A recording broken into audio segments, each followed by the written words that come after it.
Okay, so today we're going to learn how to add and subtract rational expressions, all right? Which means that we're going to learn how to add and subtract fractions with terms in it. The first thing you have to remember when doing this is remember that whenever you add and subtract fractions, no matter what level of math you're in, that the denominators have to be the same. Please don't forget the denominators are the bottom part of the fraction. All right? So for our first example, as you can see, our denominators are already the same. So we don't have to do anything more than just combine our numerators and get our final answer. We're not solving anything here because there's no equal sign. We're just simplifying each problem to make it one fraction at the end. So for the first one, what we're going to do, since both denominators are already alike, our final answer we know we'll have y minus 1 as our denominator. So now all we have to do is add our numerators. Just like always, whenever you add variables, add like terms. There is no other y squared in the numerator, so that drops into our final answer. Y and negative y are like terms, but since they're both the same variable with just opposite signs, they actually cancel each other out. So we're not going to be dropping any y's in the final answer either. And since one's by itself, and we don't have to combine it to anything, that also just drops. Now here, we have y squared plus 1 over y minus 1. Please don't forget, you cannot cancel anything out unless the term itself is the same. Remember, the term is a variable and a number separated by an operation sign. So since we cannot factor, cancel anything out, or pretty much do anything else with this, this will be our final answer for our first question. All right, now we'll look at our second question. Second question is a little different because we don't have the denominators the same. Same rules apply though because this is subtraction. So the denominators we have to make the same, at one point. So first thing we have to do is find our least common denominator. What that entails is we have to find a number that both go into, that both are factors of, and we have to find variables that again, both are factors of. So between 4 and 3, our least common denominator is going to be 12. If you list all the factors of 4 and all the factors of 3, the lowest number they have in common is 12. So 12 is going to be our new denominator for both fractions. Now we're going to move over to the variables. Here we have a and a. Since both a and a are the same, and the exponents are raised to the same power, that is our least common denominator. We don't have to change it or multiply anything for it. So we're going to put a in both as well. Now we have our b's, our last variable, or our last term. Since we have a b to the third power, or b cubed, and b by itself, our least common denominator is going to be b cubed.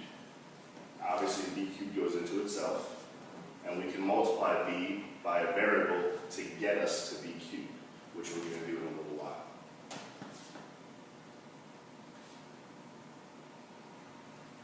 Now what we have to do is we have to look at our old denominator and look at our new denominator. And we have to tell ourselves, what did I multiply this by to get our new answer? If you notice, you multiplied 4 by 3 to get 12, and you did not multiply a or b by anything.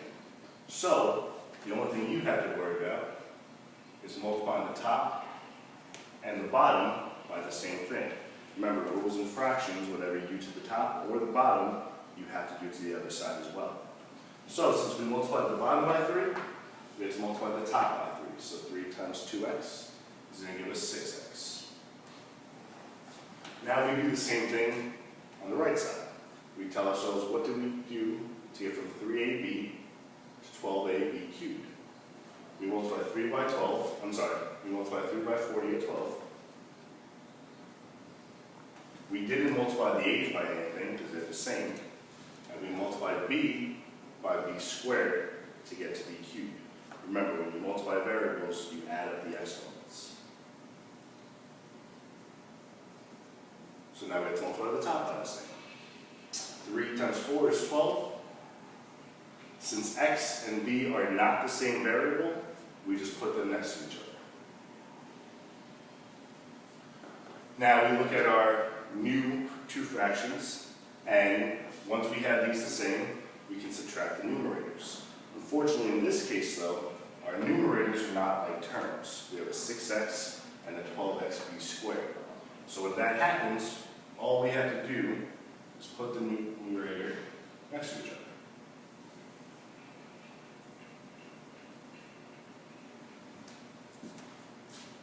And for the purposes of this lesson, this would be our final answer. All right, and now we have one more question.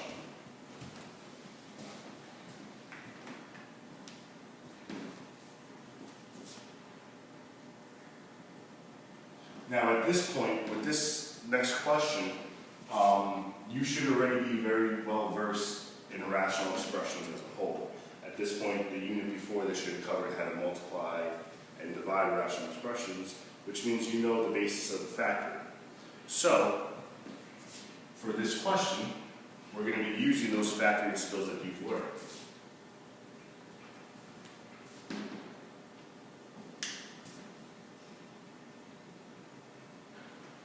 Alright, so this is our last difficulty level of the rational expressions. After this, most of these questions will look pretty much the same, just with different numbers.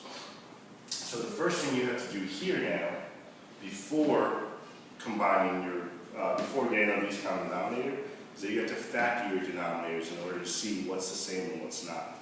So the first thing we're going to do is factor our 3y plus 24. If you remember, our factoring method for this one is going to be GCF, which stands for the greatest common factor. Alright? And remember, with greatest common factor, you look at both numbers and see what the largest number that can go into both is. In this case, between 3 and 24, the largest number is 3.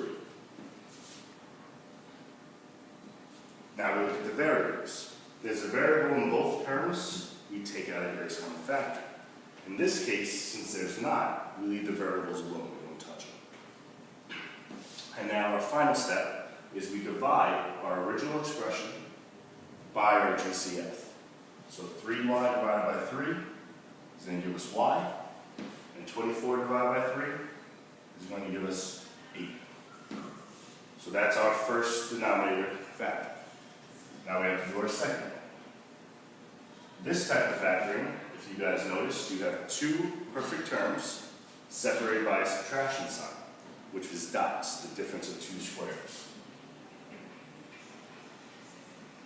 Now don't forget, with dots, it's one of the simpler factoring methods.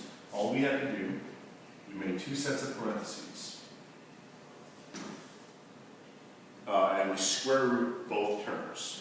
So the square root of y squared is y, and the square root of 64 is 8.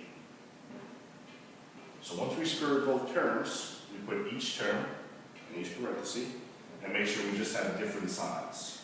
Order does not matter in this case. Negative can go first or positive. As long as they're both different, it's all right. So now we have our two fractions simplified. So now what we have to do is now we get our least common denominator. So when it comes to terms, unlike what we did before, we can't just multiply and figure out what's going to be the same and what's not. We have to see what is common, what's alike, because we're not going to repeat terms. We're just going to kind of combine them without any repetition. What I mean by that is that you're going to look at both denominators, and everything you see, every term you see, so 3, y plus 8, y minus 8, we're going to combine them all into one denominator. Just remember, do not repeat any terms. Alright? So the 3 is going to drop. Y plus 8 is the next term I see. Now we have another y plus 8, but as you can see, we already had our original one there, so we're not going to put the second one because there's no repetition. And now we just put our y minus 8. So this is our GCF. Alright? And now we do the same thing we did before. We figure out what we multiply the original by to get the new denominator, and we do the same thing to the top. In this case, you don't really have to worry about what you multiplied, or as what's been added, or what's different. So as you can see here, we have 3y plus 8. What's been added to go from the first to the second is the y minus 8. So technically that is what we multiplied by. So we have to multiply both sides by y minus 8. Which means the top is going to turn into this. Times y minus 8. And now we do the same thing to the second half. The difference between the original and the new denominator is just that 3. So we're going to multiply the top by 3.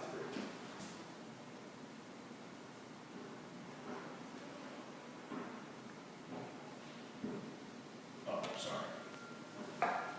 So 3 times negative y, negative 3. Now our last step is to just distribute and then combine whatever we can. If we can't combine anything, we just leave it alone. So we're going to distribute this 7xy. What we're going to get is 7xy squared. 7xy times y. The only thing you multiply by the y's, I'm sorry. And we're going to multiply 7xy times negative 8, which will give us negative 56xy. We add our 3 onto it. And before we add the denominator, we take one more look, make sure that there's no like terms to combine. Once we're sure of that, just put your answer over your common denominator.